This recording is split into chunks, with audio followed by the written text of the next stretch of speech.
बात अर्ज करूं हाथ जोड़ के, मस्जिदों के 2-2 करोड़ के मीनार बनाने की बजाय कोशिश करो कि वो 2-2 करोड़ गरीबों पे खर्च करो और उनको मजबूत करो। अगर हमारी कौम 10 साल में मजबूत हो गई तो 2 नहीं बल्कि 10 करोड़ के मीनार हम बना सकेंगे। इसलिए मेरी गुजारिश है, जलसों के खर्चे भी कम करो, शादियों के खर्चे भी कम करो और सब खर्चे कम करके अपनी कौम को मजबूत करो। हुजूर अलैहिस्सलाम इसीलिए तशरीफ लाए थे। तो दीनदार बनो, मालदार बनो और नंबर 3 एजुकेशन पे बहुत मेहनत करो।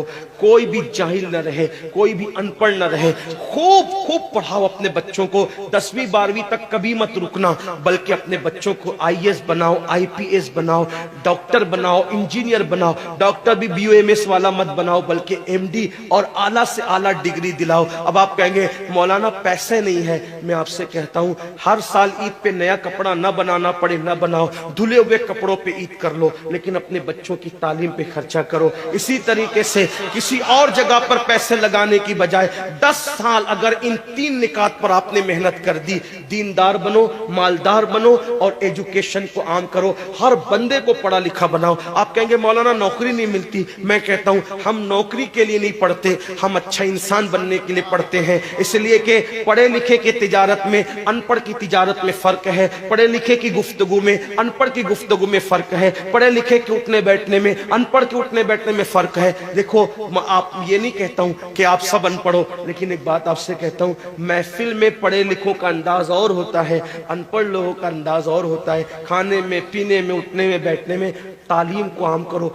दुनिया भी पढ़ाओ, आखिरत भी पढ़ाओ। अपने बच्चों को इतना इल्म दो कि वो मुसलमान रहे, सच्चे मुसलमान रहे, और अपनी बच्चियों को भी इतना इल्म दो, सच्ची पक्की मुसलमान रहे। और स्कूल, कॉलेज, यूनिवर्सिटी में आला से आला तालीम दिलाओ। और याद रखना, गुर्बत का बहाना मत बनाओ। बिटिया की शादी होती है तो लाखों रुपए कहां से आते हैं। और आपसे कहता हूं, 8 घंटे मेहनत करने की बजाय 16 घंटे मेहनत करो। मेहनत में पीछे मत हटो, अपने बच्चों को पढ़ाओ। सिर्फ 10-12 साल हिंदुस्तान के तमाम मुसलमान मेहनत करके अपने बच्चों पे मेहनत कर लें, कोशिश कर लें, काविश कर लें, तो देखना नक्शा बदल जाएगा। ये भी आपसे कहता हूं, एक बात कहता हूं, मना नहीं कर रहा हूं, अगर मुझसे गलती हो तो मेरे उलमा इस्लाह करेंगे। आप मेरी जात को देख के कबूल नहीं करना। बाप के चेहलुम पर 40 देग पकाने की बजाय 1 देग पकाओ। उन 40 देगों का खर्चा बचाकर किसी बच्चे की तालीम पर अपने बाप के इसाले सवाब के लिए खर्चा कर दो।